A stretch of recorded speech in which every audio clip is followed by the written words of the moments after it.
Welcome back to Lisa and Leisha's Dating Adventures. The good. The bad. And the ugly. So when their hearts are the start to heartbreak, all games are the same, lose and cry from the pain.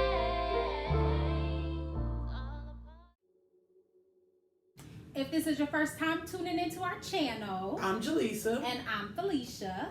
Make sure that you subscribe, hit that notification bell when we post so you'll be notified. Make sure you like and make sure you leave a comment down below. Yes. If you like what you see or if you want to comment on what we're talking about. Yes, and share, okay? Yes. So on today's episode, we are discussing the top 5 debatable dating questions, okay? So I know a lot of y'all gonna be tuned in and commenting what y'all opinion is, so. Oh,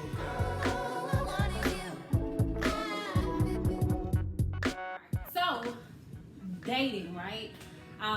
Dating, I feel as though it is you meeting somebody, trying to get to know them in an effort to possibly see if you can be exclusive, be in a committed relationship with that person. And for that sake, I do think you can date multiple people, because I dated multiple people at one point in time. Because, like I said, you're trying to get to know that person, and you know, some people are playing games, some people are foolish, and you can kind of weed them out real quick. As long as, you know, I kind of want to say I dated multiple people without like sex involved, because I feel like if I were to give myself to everyone I was dating, then that would like mentally confuse me, and I needed that clarity to find out who these people were. So I think it's possible to date multiple people, as long as people know, like, you dating around. Right. I agree with her. I think dating is just a pool where we pick and choose who gets to the final stage. I would say the same thing, because with my experience, anytime I was dating, I called it the talking stage. You know how everybody be like, oh, we just talking. We just talking. Really, it's just dating, to in my opinion. So yeah, I would have multiple people I would text, most people I would call. You know, if I'm bored, hang out with this one. If this one want to take me out, go out with that one. You know what I'm saying? But everybody was aware that it wasn't no, you know, boyfriend, girlfriend title. Yeah. You know, it just is what it is. So yeah, we're dating. Yep. So that's what I would say. Okay, so this question actually came from a listener of ours, or a viewer. And they wanted to know, does that stuff really matter? Like when you're getting to know someone or interested in someone, I don't necessarily look at that. However, you gotta have some type of income. Like, you can't just be some bum on the street that think that you're gonna get my attention, because it ain't gonna happen. Period. You gotta have something going for yourself. As far as height and things like that, I mean, I tend to not want to look down, because I'm already short. I'm 5'4", okay? 5'2". I'm 5'4", thank you. So I don't want to look down, but I mean, and not to say that I wouldn't date someone who was shorter than me. You just can't have no little short man complex, because that ain't gonna work. I know that's right.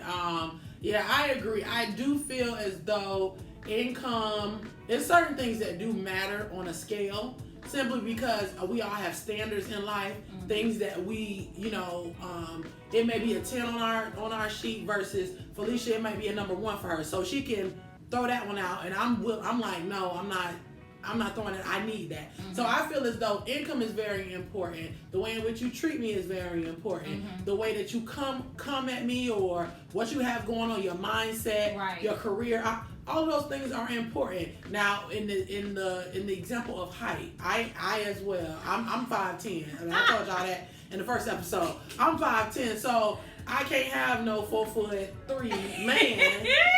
I mean, but I'm not knocking. Because you can have a man that has the full package and he could just be short. Yeah. So sometimes it really, I feel as though as you get older, sometimes that little petty stuff, height, you know, how you look and all that kind of stuff, it really doesn't matter as much. Yeah. When it comes to women, long as there's stability and there's security there, you know, and you treat me right and all those kinds of things, I think that's what matters the most. But yeah. I mean, it's like make a list of things that you absolutely need from a person in a relationship, and that's not anything that's physical or superficial on the surface level, and write things that you might want. And if the person crosses off more things that you need than what you want, come on, do the math. 2 + 2 = 4. Know, so period. Don't let that stand in the way of finding someone who's actually good for you. Right. Yeah.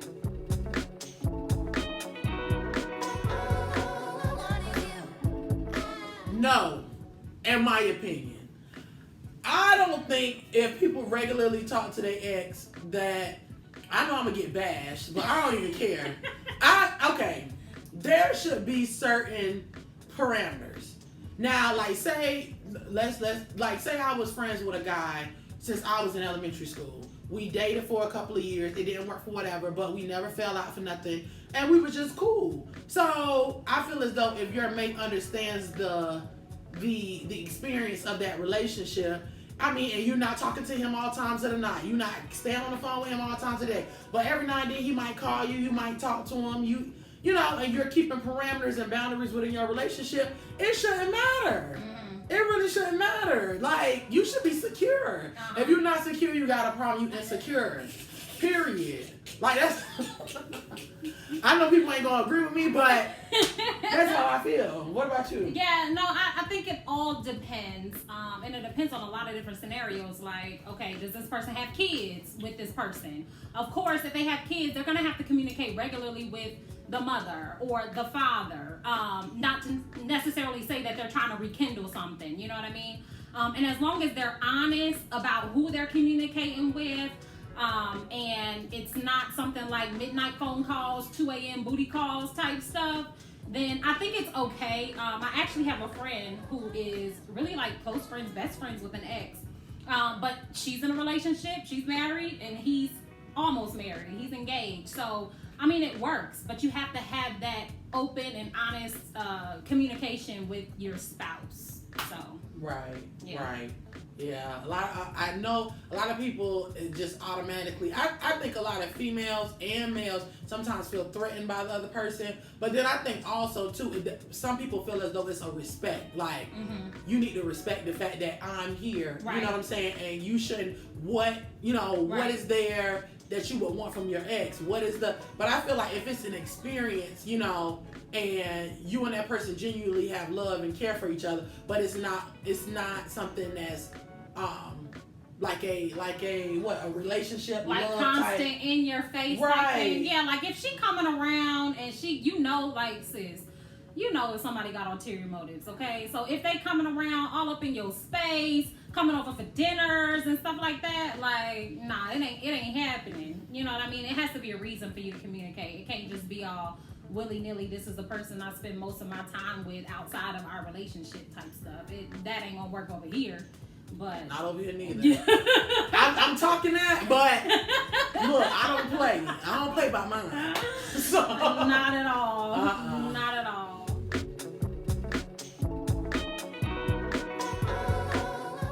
As far as my friends, I don't care. Dang! I do not care. It depends.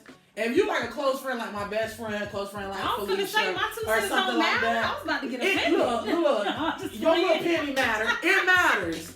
It matters. But on the ratio of my friends, what my friends think, on a ratio to what my family think. And when I say my family, I'm talking about like my parents and like my brother, because that's how they feel about a certain person, because they knew me from birth and they know the type of person I am and they know how genuine, loving I am. So if they have some type of reservations and they like, Jalyssa, no, I just don't see it. No, I'm the type of person I don't care if you're the best guy.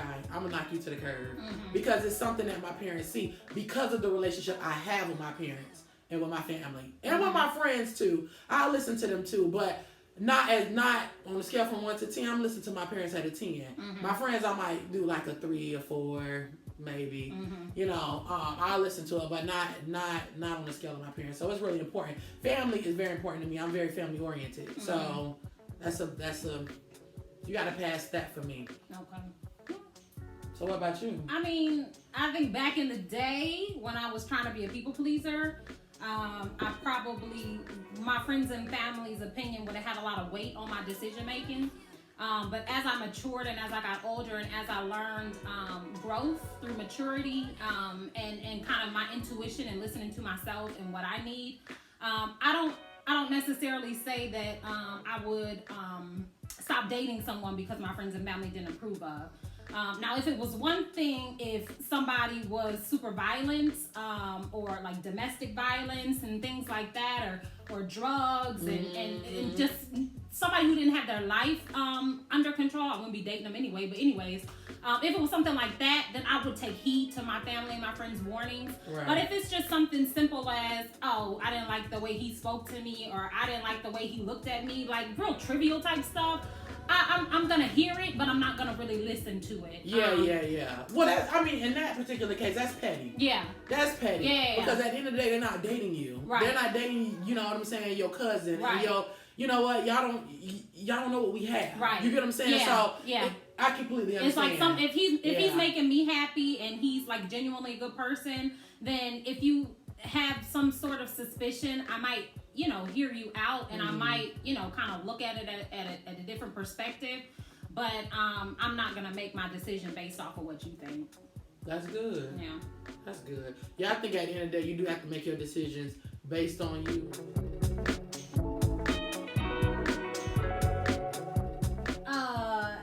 Can you say that stuff in front of your spouse that you texting to that other person? If you can, then maybe it's not cheating. But if you can't, and you know that he or she wouldn't approve, you're cheating because you're doing something outside of your relationship secretively. It depends on what is your definition of flirtatious. Flirtatious, that could be what is that? That can be sexting, okay, sending nasty pictures back and forth. That can be texting sexual things to them. Yes. Like what? Like, bend over, girl. Let me see it. What? What? Because other than the typical like, oh, can I see you tonight? That kind of stuff, or oh, you was looking. But if somebody typically says, "Hey, beautiful, how you doing?" Is that technically flirting, or is that just being genuine? And no. That's fine. If somebody wants to, well, first of all, how did they get your number? That's another thing. Oh, yeah, if they texting you, now, that's true. That means y'all didn't have a prior interaction. That's true. And if they texting you, that's hey, true. beautiful, did you let them know you was in this relationship? That's true. Or not? Because it sounds like you just going about this secretively. And that's true. I don't do. That's true. Yeah. I feel you. Yeah, me on this end, sometimes I gotta play devil's advocate to get y'all panties in a bundle. But yeah, I completely agree. I feel like flirtatious texting is definitely like you just do not do. Mm-hmm. And absolutely what was so profound for what she said is there had to be a prior, engagement. Mm-hmm. That had to happen. You had to meet him at the mall, or you had to meet her, at a club, or y'all happened to run into each other at a grocery store. It had to be something for you guys to even be in connection with one another. For even flirtatious to be a thing. Yeah. One thing I will ask though, because I have somebody I know personally that feels as though flirting is not necessarily always texting. Mm-hmm. Sometimes flirting, they view it as... You mean cheating? Flirting isn't cheating? I don't think... Do you think flirting and cheating is the same thing?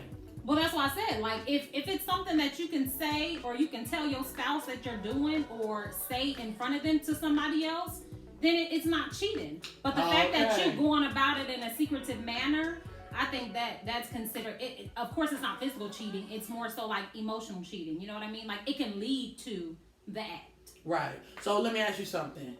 If for whatever reason your guy comes up to you and say, hey, you know, I knew this girl from a long time ago. She got back in contact with me. She hits me up on Facebook. She don't have the number. Okay. But she can DM you. Yeah. You know? So they DM or whatever, and he shows you the flirtatious message that she's sending. He's not giving back flirtatious messages. Okay. At what point, what do you think is his responsibility or her responsibility in that particular case? Well, I don't think that other person has a responsibility, right? They have no obligation to me. You talking about the girl or the guy?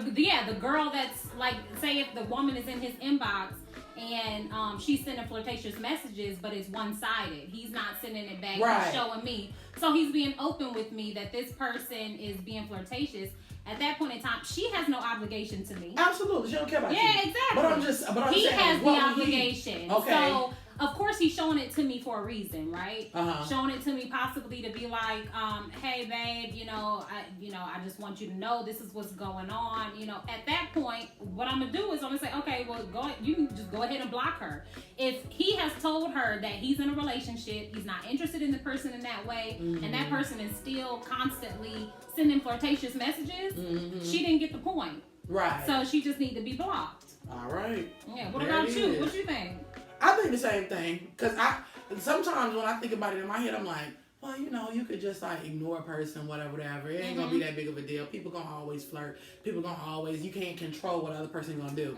You can't. But at the same time, you do have to be able to put some type of boundary. Yeah. Because otherwise people gonna continue to violate. And then before you know, if your mindset is there, you'll start thinking. Yeah. And you'll start creating a plan. The next thing you know, you're trying to meet up with them. Yeah. And you know what I'm saying? And then you in a situation and somebody who was 80%, right. Now you messing around, you trying to fool with somebody who's 20%. Right. And it just don't add up. Right. So I agree with you. Yeah, you can't control what that other person is doing because you have no control over another person, but all you have control over is your reaction to what's going down. So.